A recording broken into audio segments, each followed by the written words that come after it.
चलिए उस वराह का पीछा करें जिसने प्रताप भानु को रावण बना दिया।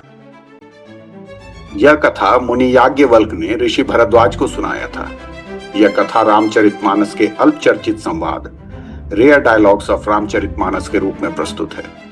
छोटा सा चैनल है मेरा, ज्यादा सब्सक्राइबर्स नहीं है। आपके एक कमेंट भी बहुमूल्य है मेरे लिए। भरद्वाज सुनो अपर पुनि राम जन्म कर हेतु। हे भरद्वाज, श्री राम के अवतार लेने का अब दूसरा कारण सुनो।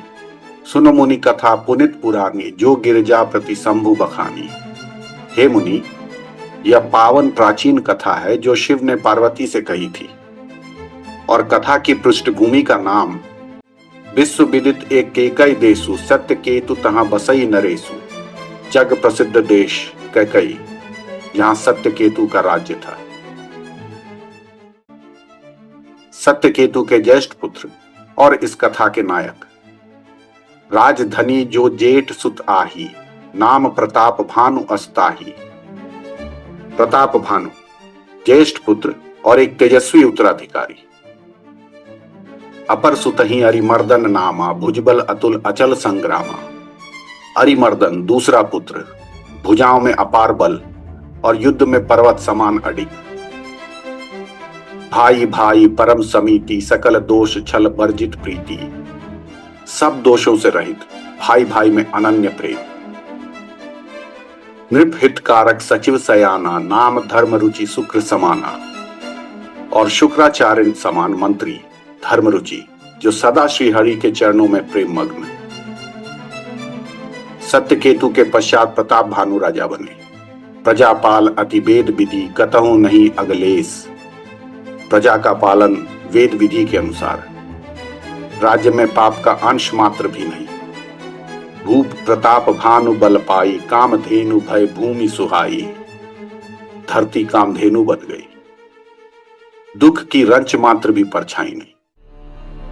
एक प्रातः राजा घोड़े पर सवार, आखेट हेतु चढ़ी बर बाजी बार एक राजा, मृग्या कर सब साजी समाजा। प्रताप भानु पूरी टोली के साथ आखेट को निकले। फिरत विपिन नृप दीख बराहु, जनु बन दुरेउ सशीघ्र सिराहु। घने जंगल में विशाल बराह छलांग लगाता हुआ। दैत्य काल केतु मानो चंद्रमा को ग्रास कर राहु वन में छिपा हो।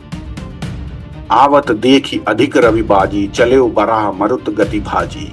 घोड़ों का चाल द्रुत और उससे द्रुत वो कपटी बराह। तकी तकी तीर महिष चलावा, करी छल सुअर शरीर बचावा। लक्ष्य कर बाण पर वराह हर वार से निकल भागे। गयव दूरी घन गहन बराह उस घने वन की गहराई में गुम। बाणों की बौछार बेकार। राजा पीछे पीछे अकेले, हताश निराश, भूख और थकान से बेहाल।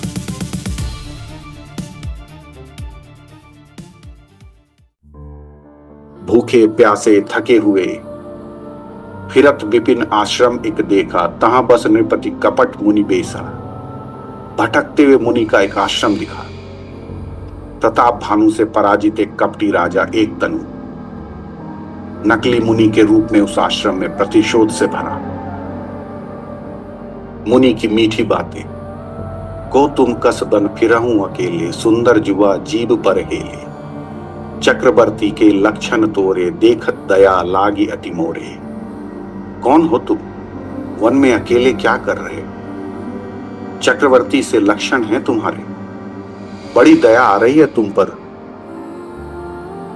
प्रताप भानु कपटी एक तनु के जाल में। प्रताप भानु ने अपनी कथा सुनाई, वराह के बारे में बताया। कपटी मुनि मुस्कुराते हुए, अब प्रसन्न मैं संशय नाही, मांगू जो भूप भाव मन माही। कपटी ने कहा, मांगो जो इच्छा हो। जरा मरण दुख रहित तनु, समर जितय जनिको। एक छत्र रिपुहीन मही, राज कलप सत हो।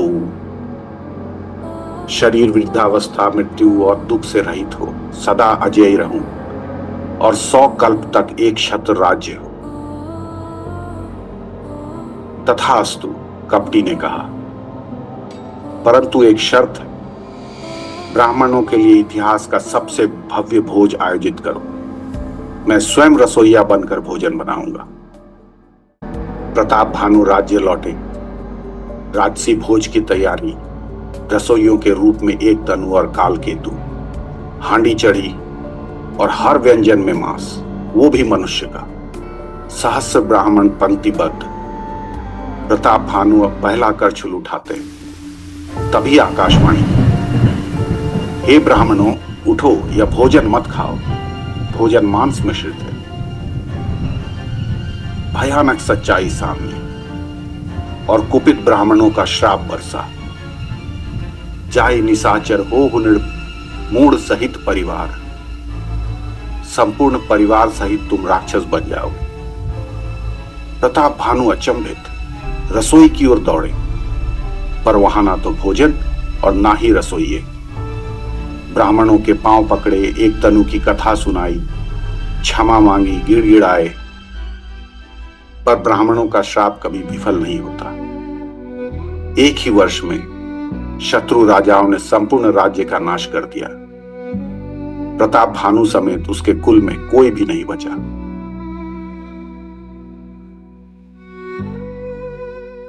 युग बीता, श्रापित आत्माएं पुनः जन्मी।